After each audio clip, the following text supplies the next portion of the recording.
어제 문자 하나를 받았습니다. 에스더 기도운동본부라는 곳이었는데 저한테 이런 요청을 했어요. 자기들이 대대적인 집회를 하려고 하니까 주보에 교인들의 참여를 독려하는 광고를 좀 실어줘라. 그리고 주일 예배 시간에 순서에다가 특별 합심 기도 시간을 만들어줘서 전 성도가 이 집회를 위해서 기도해줘라. 그리고 또 돈이 많이 필요한데 한 성도당 1만 원 이상씩 후원할 수 있도록 계좌번호도 좀 주보에 실어줘라. 이런 문자가 사실 어제 한 번만 온 것이 아니라 계속해서 저한테 왔었습니다. 무엇을 위한 집회겠습니까? 바로 다음 주에 있을 동성애 축제 반대 집회, 그리고 이슬람 반대 기도 집회입니다. 이것을 막지 못하면 한국교회가 무너질 것이라는 장문의 문자를 저한테 보내왔습니다. 저는 그것을 보고 정말 심각한 마음으로 곧장 스팸 차단 처리를 했습니다. 지금 한국교회는요, 동성애와 이슬람에 대해서 지극한 혐오감을 보이고 있습니다. 마치 한국교회가 그 두 가지를 막아내지 못해서 이 모양 이 꼴이 된 것처럼 목소리를 높이고 있습니다. 그러나 저는 이런 한국교회의 모양새가 정말 이상하게 느껴집니다. 비정상적으로 느껴집니다. 물론 동성애가 죄가 아니라는 말이 아니에요. 분명 성경을 로마서에서 동성애에 대해서 하나님의 말씀과 순리를 어긴 죄악이라고 규정하고 있습니다. 그러나 예수님께서 천국 복음을 선포하시면서 직접적으로 명시해서 이것은 정말로 피해야 된다라고 가리키신 죄악은 동성애나 이슬람이 아닙니다. 예수님이 직접 지적한 그 최고의 죄악은 바로 돈을 사랑하고 돈 위주로 세상 가치를 평가하는 맘모니즘과 나아가 인간이 신의 자리에 앉아서 인간 중심으로 세상을 판단하고 주장하는 인본주의였습니다. 주님은 복음서에서 수도 없이 하나님과 재물을 겸하여 섬길 수 없다라고 말씀드렸고, 재물이 많은 자들은 심지어 천국에 들어가기도 힘들다고까지 말씀하셨어요. 또는 수도 없이 인간의 전통으로 하나님의 말씀을 훼손하고 심지어 폐하기까지 하는 율법사들의 인본주의, 율법주의를 지적하셨습니다. 그러나 예수님은 단 한 차례도 동성애에 대해서 말씀하시지 않으셨으며, 오히려 요즘 동성애만큼이나 당시 사람들에게 혐오감을 주었던 세리들과 죄인들, 그리고 창녀들과 함께 먹고 함께 마셨습니다. 나아가 그들을 사랑하셨고, 심지어 성범죄를 저지르는 현장에서 잡힌 여인마저 존중해 주셨습니다. 그리고 그들을 생명의 복음으로 이끌어 주셨어요. 이게 주님의 가르침이었습니다. 그런데 이상하게도 한국교회는 성경이 별로 크게 말하지 않는 죄악에 대해서는 입에 거품을 물고 달려들고 있습니다. 그리고 더 이상하게도 우리 주님께서 그토록 금하시는 돈과 권력, 그리고 인본주의 부분에 대해서는 쉬쉬하고 합리화합니다. 아니, 합리화하는 정도가 아니라 오히려 지극히 돈과 권력을 사랑하고 있으며, 그리고 재력과 권력가와 야합하려고 하고 있으며, 성경 해석조차 인간 중심으로 기복 중심적으로 해석하고 따르는 인본주의의 극치를 한국교회는 보이고 있습니다. 그러면서도 사회적으로 낙이 찍힌 죄인들을 향해서 마녀사냥과 정죄를 그치지 않고 있어요. 정말 이상하지 않습니까? 왜 말씀을 자기 마음대로 취사선택을 합니까?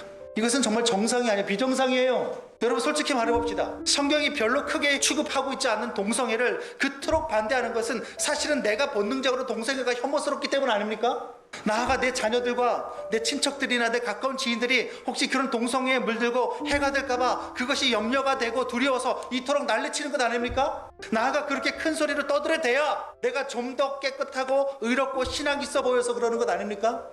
이슬람도 마찬가지입니다. 그토록 입에 거품을 물고 반대하는 것은 나와 내 주변 사람들에게 조금이라도 위협이 되는 게 싫은 것 아닙니까? 싫은 거? 안전하게 살고 싶은 내 소망을 이슬람 사람들이 무너뜨리는 게 싫은 거 아닙니까? 그러면 솔직하게 나는 좀 더 마음 편하게 살고 싶다, 내 옆에 혐오스러운 동성애자나 위험한 테러분자들이 있는 것이 싫다 라고 그냥 솔직하게 주장해야 되는 것 아닙니까? 괜히 기독교와 성경을 표방해서 그것이 주님 뜻인 것처럼 주장하지 말고 말입니다. 오히려 예수님은 사회적으로 작은 자, 비천한 자들의 친구가 되어주셨고, 그들을 사랑하셨으며 끝까지 참아내서 그들을 생명의 길로 인도하셨습니다. 그래서 오늘 본문에서도 예수님은요, 어린아이와 같이 작은 자들을 환영하고 사랑하는 것이 곧 예수님께 하는 것이라는 이 놀라운 선언을 하셨어요.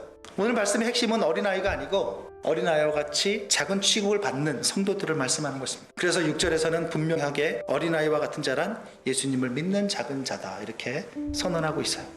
그렇다면 여기서 말씀하는 작은 자는 어떤 사람이고 큰 자는 또한 어떤 사람을 말하는 것입니까? 성경의 앞뒤 문맥을 살펴보면 나옵니다. 우리가 읽지 않았지만 18장 1절에 보게 되면 제자들이 예수님께 질문을 합니다. 천국에서는 누가 크니까? 이들이 말하는 천국은 다름 아닌 이제 곧 예수님이 예루살렘에 올라가서 왕이 되어서 세울 나라, 그 새로운 왕조, 그것을 가리키는 것입니다. 제자들은 그 나라가 세워지게 되면 누가 더 높은 자리를 차지할 것인가를 놓고 싸우고 있었어요. 마가복음과 누가복음 보면 나와 있습니다. 그런 여기서의 큰 자는 다름 아닌 권력에 대한 이야기입니다. 사람들 위에 군림하고 지배하는 계층인 갑의 자리에 앉는 사람이 큰 자, 그리고 사람들에게 주목받지 못하고 천덕꾸러기 역할을 당하는 사람이 작은 자, 이렇게 제자들은 구분하고 있는 것입니다. 사실 사람은요, 누구나 다 갑의 자리에 앉는 것을 좋아합니다. 왜 그렇습니까? 갑의 자리에 앉아야 다른 사람에 의해서 내 인생이 좌우되지 않고 내 인생을 내가 마음껏 주무를 수 있을 뿐만 아니라 다른 사람들의 인생까지도 주무를 수 있기 때문이죠.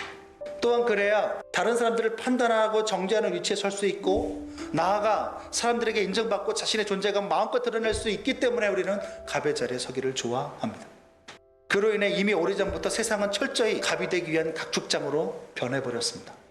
사실 우리 자녀들을 그토록 공부에 내모는 이유도 솔직히 말해서 갑의 위치에 서길 바라기 때문 아닙니까?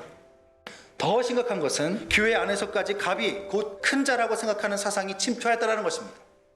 갑의 자리에 선 사람이 하나님께 복받은 사람이며 권세를 가진 사람이 하나님께서 역사하신 증거라고 간증하고 난립니다. 권세 있는 자리에 올라야 세상에 선한 영향력을 많이 행사할 수 있을 것 아니냐는 그런 논리로 수많은 교회가 갑의 자리를 오르는 것이 하나님 안에서의 성공이라고 복이라고 가르치고 있습니다. 그러나 사실 한국 기독교의 타락은 능력 있고 권세 있는 사람들, 갑의 자리에 오른 사람들이 앞장서서 주도했습니다. 장로로 대한민국의 절대갑의 자리에 오르신 어떤 유정자께서는 국민들의 혈세를 엉뚱한 곳에 퍼부으셔서 대기업 배만 불리는 놀라운 역사를 해내셨고, 그리고 강은 죽었습니다. 또한 수천억을 들여서 예술적인 예배당을 짓고 대한민국 변호사 검사들까지 움직이는 놀라운 권세를 가지신 한 강남의 목사님은 각종 위조와 부정으로 한국교회의 신뢰도를 한없이 추락시켜 주시는 기적을 행하셨습니다.